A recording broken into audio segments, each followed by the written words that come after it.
Newcastle 2, Arsenal 0. Or if you want to put it this way, Newcastle 4, Arsenal 0. Because that was fucking disgusting, that was. 4-0 loss altogether on aggregate, because obviously threw it away in the first leg. And instead of turning up for the first leg, putting in a performance that, you know what, we really tried to get this done, but however, they were better than us on the day. And look, they were better than us on the day, but the performance we put in was tragic, disgusting, terrible, toothless, gutless. We'll get into it even further, but first of all, like, sub and share the content around.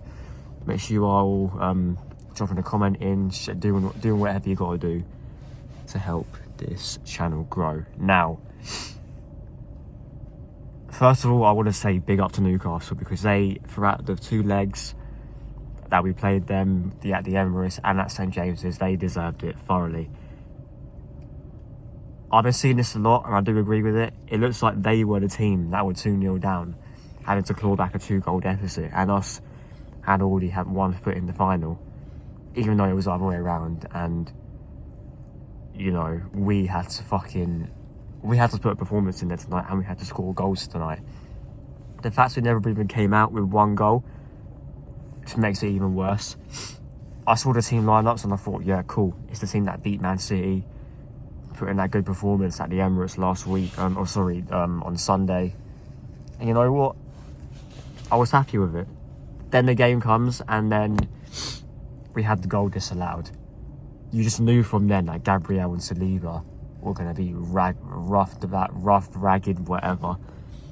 And I think as a pairing, and particularly Saliba, that was probably his worst performance I've ever seen him play for Arsenal. I can't think of one that's worse, when he just got ragged about the whole game. You could tell when Isak got the ball or was making that darting run on the left-hand side. You can just tell that the defence was in panic. Lewis Skelly, I'll get to David Raya in a minute. Lewis Skelly, I like you, but you were poor. You were okay in certain spells in the first half going forward, but however, you were not good at all. Timber, same again. Gordon had him on the ropes, let's be real. Had the whole defence on the ropes, let's be honest. Thomas Partey, good in spells, however, on transition, he was getting cooked. Same with Declan Rice, the amount of tackles that he was going in for, missing them. And especially the one that he had the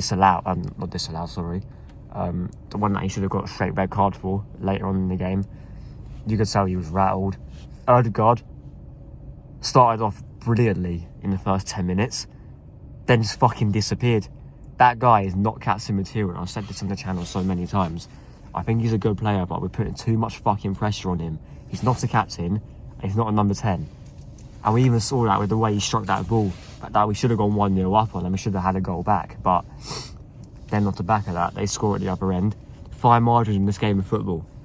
That's what everyone says. There's fine fucking margins in this game. And if he scored that, who knows what could have happened today. And then, let's be real, what the fuck did we create after that? We done nothing else in that first half, done nothing else in that second half. Just an all-round shit show. David Raya, I'm going to get onto him for the second goal. Why the fuck are you passing to Declan Rice in that area? I think it was Declan Rice anyway, I can't remember. But you pass to Declan Rice, you have the full view of the pitch of what's around him. He only has his sort of senses to, you know, as a midfielder with his back to goal. You should be kicking it long. The amount of times we were playing out from the back and it wasn't going to plan. You could see it wasn't going to plan, and you still do it. And then you finally get caught from it. It's just, the game's done at that point. Even if there was a glimmer of hope at 3-0. 3-0 in aggregate, sorry. The hope was gone at 4-0. We're just playing for pride at that point, and we didn't even play for pride. It looks like we're giving up. This guy brings on fucking Marino and Raheem Sterling. And speaking of that, Martinelli's gone down as well. So that's nice, even though he was not having a good game or a good season at all. Another injury down the drain. Another fucking player that we should have had cover for, because now we've got Raheem Sterling and Ethan Nwaneri. And Ethan Nwaneri, I won't get too much onto him. However, he was poor. But what I'll say to him, is that when he came on in spells, he was beating his man. He was actually trying to have a go. He was trying to get down the byline and put some crosses in. Probably more than what every single forward done combined. And fucking Kai Havertz, Jesus Christ, man. Kai Havertz, I can't think of one time where he successfully held the ball up for a sustained period and was actually being the focal point. Because whenever we actually did go long, when the ball went up to him, did nothing. Trossard was poor. Martinelli, obviously, like I said, when he was on the pitch, was poor.